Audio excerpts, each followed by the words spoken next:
6 regu tembak disiapkan untuk eksekusi mati yang akan dilakukan tengah malam nanti. Satu regu berisikan 12 penembak andal yang siap secara fisik dan mental.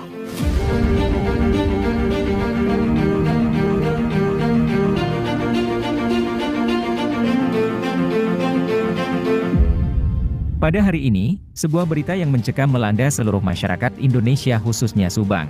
Yosef dan Danu, dua tersangka dalam kasus pembunuhan Tuti Suhartini dan Amalia Mustika Ratu yang menggemparkan Subang, telah tiba di Pulau Nusa Kambangan untuk menjalani eksekusi mati tengah malam nanti. Kasus ini telah menjadi perhatian utama media selama berbulan-bulan, dan sekarang, saat hukum mengambil jalannya, rasa penasaran dan ketegangan mencapai puncaknya. Kisah ini dimulai 2 tahun lalu ketika seorang ibu dan anak di Subang ditemukan tewas dengan luka-luka mengerikan di rumahnya. Pembunuhan itu menjadi misteri yang sangat sulit dipecahkan bagi pihak berwenang, tetapi akhirnya, semua petunjuk mengarah pada Yosef dan Danu, dua pria keluarga korban. Setelah penyelidikan yang intensif, keterangan saksi, dan bukti-bukti yang tak terbantah, Yosef ditangkap dan dituduh sebagai dalang utama dalam pembunuhan itu. Kasus ini menjadi sorotan media utama, memicu diskusi tentang keadilan, hukuman mati, dan efektivitas sistem hukum. Banyak orang yang memperdebatkan apakah hukuman mati adalah pilihan yang sesuai dalam kasus seperti ini,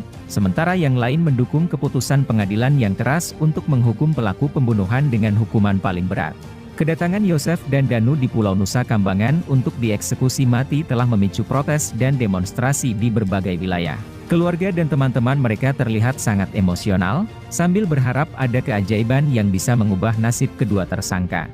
Namun, pihak berwenang telah menegaskan bahwa proses hukum harus berjalan sesuai dengan ketentuan yang berlaku. Pulau Nusa Kambangan, yang juga dikenal sebagai Pulau Kematian, telah menjadi tempat eksekusi mati bagi tersangka kasus-kasus berat di Indonesia selama bertahun-tahun. Pulau ini terkenal karena keamanan ketatnya, dan eksekusi mati di sini dilakukan dengan cermat dan sesuai dengan prosedur yang telah ditetapkan. Meskipun ada banyak kontroversi seputar hukuman mati, pemerintah Indonesia telah bersikeras mempertahankannya sebagai bagian dari sistem hukum mereka.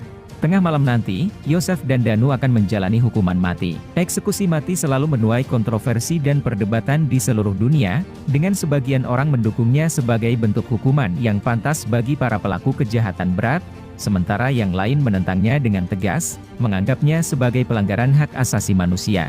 Kasus ini menunjukkan kompleksitas sistem hukum dan moralitas yang seringkali berkaitan dengan hukuman mati. Apapun pendapat kita tentang isu ini, satu hal yang pasti, peristiwa ini akan tetap menjadi topik perbincangan dan perdebatan dalam waktu yang lama. Semoga kisah ini memberikan kita kesempatan untuk merenungkan dan memahami berbagai aspek hukuman mati dan sistem peradilan pidana dalam masyarakat kita.